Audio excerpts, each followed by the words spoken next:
यूहन्ना अध्याय 20। सप्ताह के पहले दिन मरियम मगदलीनी भोर को अंधेरा रहते ही कब्र पर आई और पत्थर को कब्र से हटा हुआ देखा। तब वह दौड़ी और शमौन पतरस और उस दूसरे चेले के पास जिससे यीशु प्रेम रखता था आकर कहा, वे प्रभु को कब्र में से निकाल ले गए हैं और हम नहीं जानते कि उसे कहाँ रख दिया है। तब पतरस और वह दूसरा चेला निकलकर कब्र की ओर चले और दोनों साथ साथ दौड़ रहे थे, परंतु दूसरा चेला पतरस से आगे बढ़कर कब्र पर पहले पहुंचा और झुककर कपड़े पड़े देखे तो भी वह भीतर न गया। तब शमौन पतरस उसके पीछे पीछे पहुंचा और कब्र के भीतर गया और कपड़े पड़े देखे, और वह अंगोछा जो उसके सिर पर बंधा हुआ था कपड़ों के साथ पड़ा हुआ नहीं, परंतु अलग एक जगह लपेटा हुआ देखा। तब दूसरा चेला भी जो कब्र पर पहले पहुंचा था भीतर गया और देखकर विश्वास किया।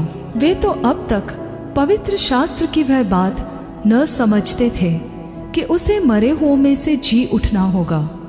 तब ये चेले अपने घर लौट गए, परंतु मरियम रोती हुई कब्र के पास ही बाहर खड़ी रही और रोते रोते कब्र की ओर झुककर दो स्वर्गदूतों को उज्जवल कपड़े पहने हुए, एक को सिरहाने और दूसरे को पैताने बैठे देखा, जहां यीशु का शव पड़ा था। उन्होंने उससे कहा, हे नारी, तू क्यों रोती है? उसने उनसे कहा, वे मेरे प्रभु को उठा ले गए और मैं नहीं जानती कि उसे कहाँ रखा है। यह कहकर वह पीछे फिरी और यीशु को खड़े देखा और न पहचाना कि यह यीशु है। यीशु ने उससे कहा, हे नारी, तू क्यों रोती है? किसको ढूंढती है? उसने माली समझकर उससे कहा, हे श्रीमान, यदि तूने उसे उठा लिया है तो मुझसे कह कि उसे कहाँ रखा है और मैं उसे ले जाऊंगी। यीशु ने उससे कहा, मरियम। उसने पीछे फिरकर उससे इब्रानी में कहा, रब्बूनी, अर्थात हे गुरु।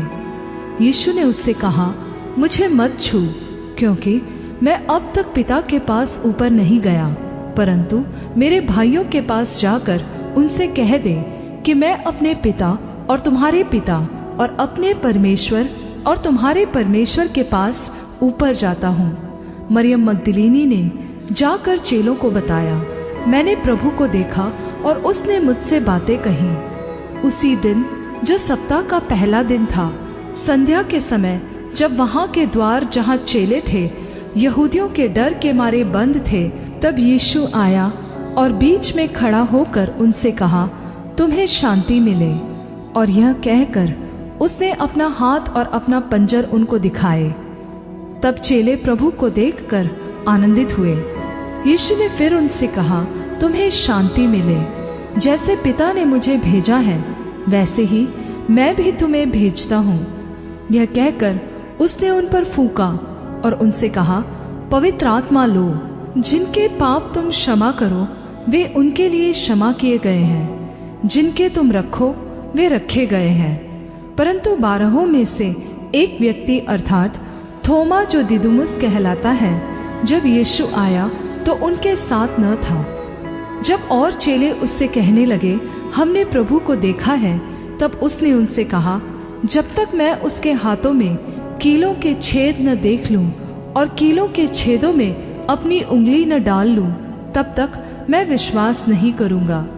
8 दिन के बाद उसके चेले फिर घर के भीतर थे और थोमा उनके साथ था और द्वार बंद थे। तब यीशु ने आकर और बीच में खड़ा होकर कहा, तुम्हें शांति मिले। तब उसने थोमा से कहा, अपनी उंगली यहाँ लाकर मेरे हाथों को देख और अपना हाथ लाकर मेरे पंजर में डाल और अविश्वासी नहीं परंतु विश्वासी हो।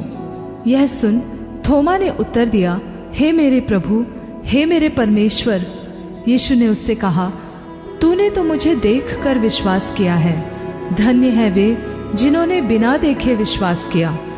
यीशु ने और भी बहुत चिन्ह चेलों के सामने दिखाए जो इस पुस्तक में लिखे नहीं गए, परंतु ये इसलिए लिखे गए हैं कि तुम विश्वास करो कि यीशु ही परमेश्वर का पुत्र मसीह है और विश्वास करके उसके नाम से जीवन पाओ।